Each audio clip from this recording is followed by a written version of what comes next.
Hi, welcome back to another Gibbs adventure, and today we're going to be out here checking a beaver pond. I put a couple of lure sets in here last night. You can see the house right over there. I'll just take a quick walk in here and we'll have a look and see if our sets are off. That one's still good.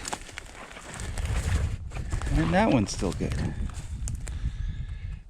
So, got them on lure. I didn't like this side. I had set two sets on the other side. And we'll have to go over there and see how we made out.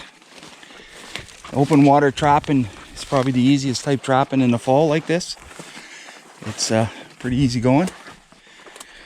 And I like it. It's fast, but beavers aren't your best yet. Like under ice beaver, but that's another month or so away.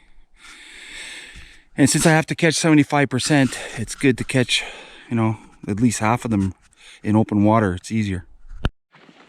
So the trap is gone here.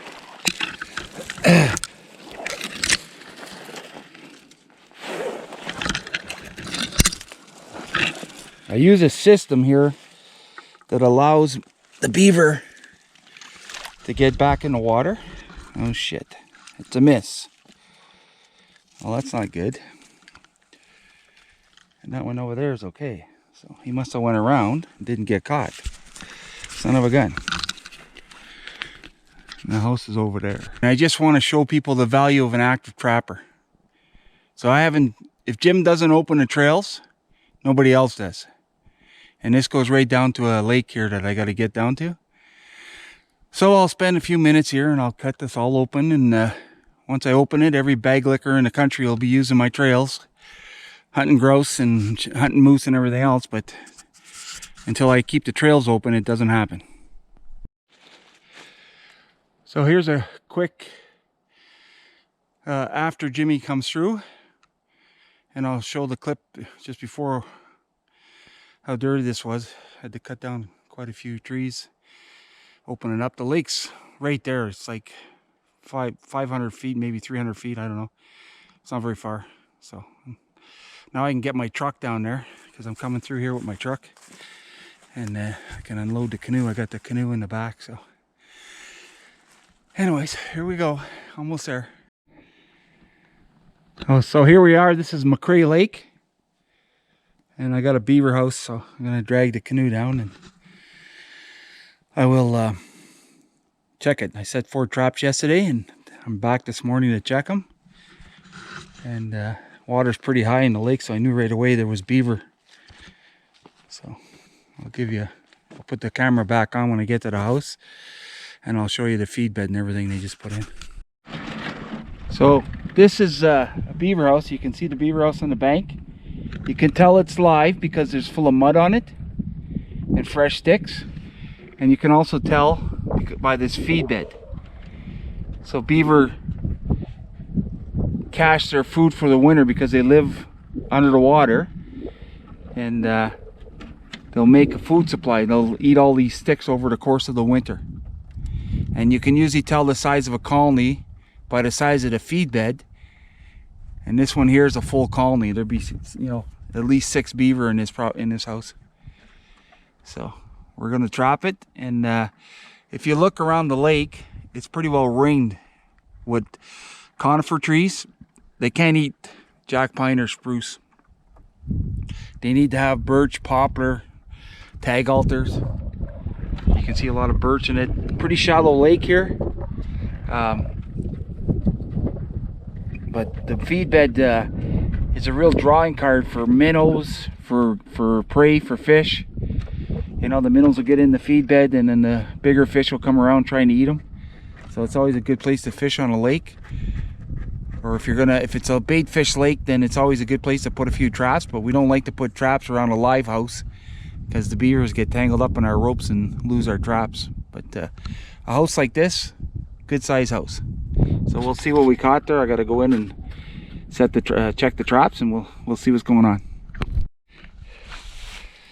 So I got 2 beaver here, nothing in that trap, and a beaver out in that trap. So 4 traps, 3 beaver. That's pretty good.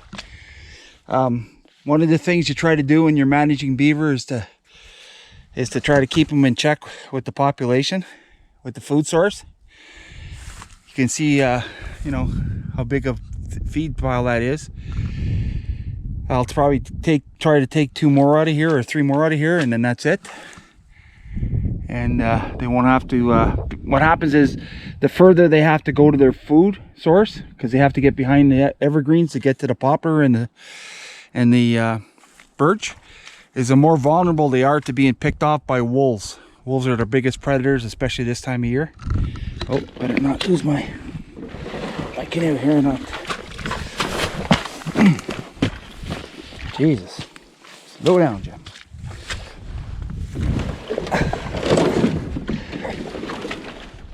Anyways, here we go. So, easy to trap beaver in the fall. Much harder to trap them in the wintertime when you got to chop ice. You got to know where their channels are. So, this house here has 3 little channels. One main one, one small one on each side. And that's where I would trap them in the wintertime. So, I'm heading back to the landing. I've loaded up my 3 beaver.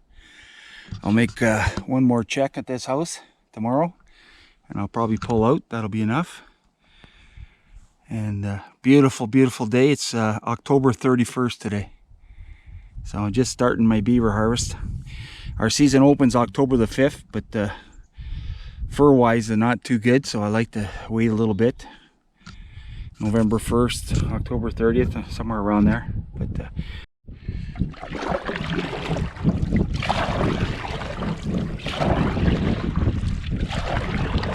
I've trapped this same trap line in Fortune Township since 1983.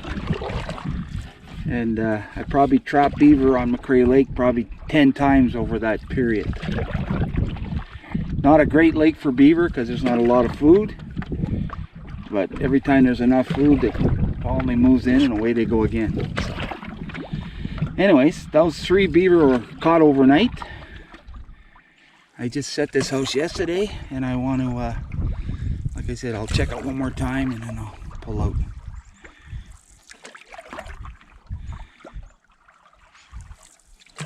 We manage beaver in Ontario for sustainability, and whether we agree with it or not, we have to harvest so many every year. I would always trap some beaver. I don't know if I would trap as many as my quota is, because the market is very poor, but I still need to have bait, and you still need to take care of beavers that are going to cause issues for roads and the lumber companies and mining companies and cottagers. And there's a lot of people that they like to see a beaver swimming in the lake, but they don't like to see him when he plugs up the culvert in front of on their road to get to wherever they're going. So beavers, whether we like it or not, need to be managed, and society will either pay us in the fur trade to trap them for a profit, or they'll pay us with tax dollars or private dollars to trap them when they're not worth anything, and because they plug culverts and roads and make flood places and make a lot of mess. So not a very far travel, and we're back to the landing here. Just got to carry them up the hill without tripping, I hope. And there you go. So we're back to check this house. It's another place down the lake. Just wanted to show you the moose stand that used to be there. People are good at erecting stuff, not too good about cleaning any of their shit up. Anyways, we'll see what happens. I gotta paddle in the canoe here down the lake, a couple hundred, well, half a mile I guess. But it's a lot easier to float everything here, and then my truck you can just see my truck up in the trees there. It's a lot easier to do that than to try and carry stuff a long ways. So follow along for a second, and I'll show you what we caught on the house. Just gonna shoot a little bit of video here as we're traveling over to the house. I've trapped this lake many times, and there's 3 or 4 different houses that the beavers will move into.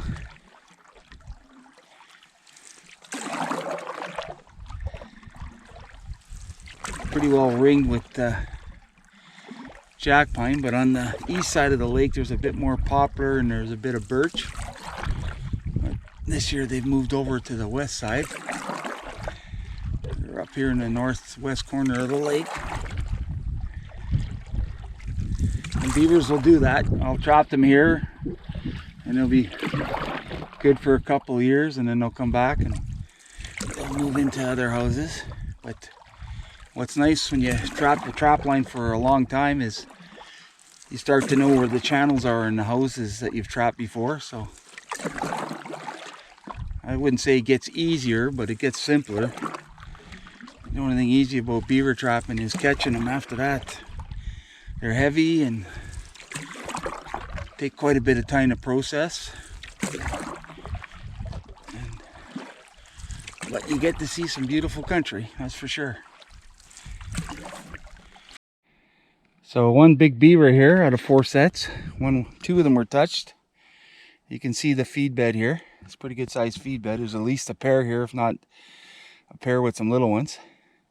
You can feed, or they've been feeding on the bank over there quite a bit. Again, it's a lake that's totally ringed with evergreens, so it's not their preferred food.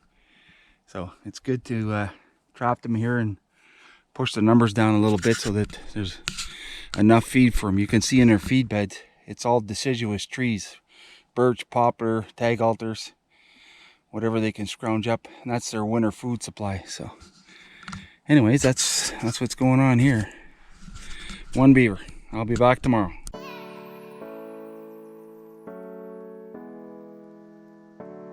Oscar, Wilbur, Simon.